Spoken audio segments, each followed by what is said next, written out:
আসসালামু আলাইকুম ভিউয়ার্স, কেমন আছেন সবাই? অনেকদিন পর আবারও একটা নতুন রেসিপি নিয়ে আসলাম আপনাদের সামনে। আজকে আমি আপনাদেরকে বানিয়ে দেখাবো ক্রিসপি বেগুন ভাজা। চলুন তাহলে রেসিপিটি শুরু করা যাক। এখানে আমি বেগুনগুলোকে খুব ভালোভাবে কেটে ধুয়ে নিয়েছি, পানি ঝরিয়ে নিয়েছি, আর বেগুনের গাটা একটু কেচে দিয়েছি। এখন তার মধ্যে আমি দিয়ে দিলাম স্বাদমতো লবণ, হলুদ, মরিচ গুঁড়ো, আর এখানে দিয়ে দিলাম আদা রসুনের পেস্ট সামান্য পরিমাণে দিয়ে খুব ভালোভাবে মাখিয়ে নিয়ে এটাকে আমি প্রায় আধা ঘন্টার জন্য রেস্টে রেখে দিয়েছি। এখন আমি এখানে চালের গুঁড়ি নিয়ে নিয়েছি, তার মধ্যে সামান্য পরিমাণে লবণ আর সামান্য পরিমাণে মরিচের গুঁড়ো দিয়ে মাখিয়ে নিলাম। এখন এখানে একটা কড়াইয়ে পর্যাপ্ত পরিমাণে তেল গরম করে নিব, নিয়ে এখন এই বেগুনগুলোকে আমি চালের গুঁড়ির মধ্যে খুব ভালোভাবে কোট করে নেব, গুঁড়োটা যেন খুব ভালোভাবে মাখে সেরকম অবস্থায়। এখন এগুলোকে আমি তেলের মধ্যে একে একে দিয়ে খুব ভালোভাবে ভেজে নিব।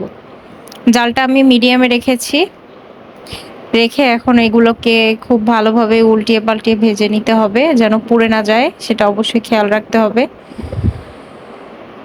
আমি খুব ভালো একটা ব্রাউন কালার করে ভেজে নিব এটাকে। আপনারা আপনাদের পছন্দ অনুযায়ী ভেজে নিতে পারেন, চাইলে এরকম হালকা কালারও রাখতে পারেন। যেহেতু বেগুন সিদ্ধ হতে বেশি টাইম লাগে না, তাই এটাকে ভাজতে বেশি সময় লাগেনি। দেখুন,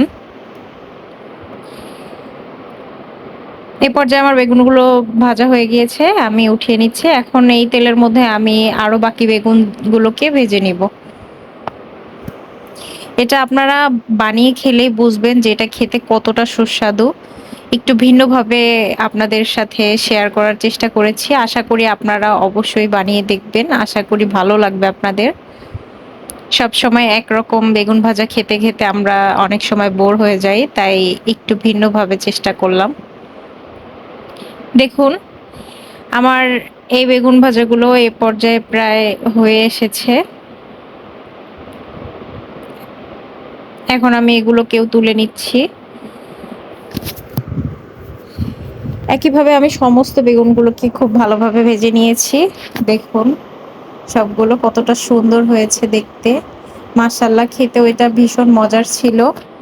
আশা করি আমার এই রেসিপিটি আপনাদের ভালো লেগেছে। ভালো লাগলে অবশ্যই আমার চ্যানেলটিকে সাবস্ক্রাইব করে পাশে থাকা বেল বাটনটি অন করে দিবেন। আর লাইক, শেয়ার, কমেন্ট করতে অবশ্যই ভুলবেন না। আজকের মতো এখানেই বিদায় নিচ্ছি। আল্লাহ হাফেজ।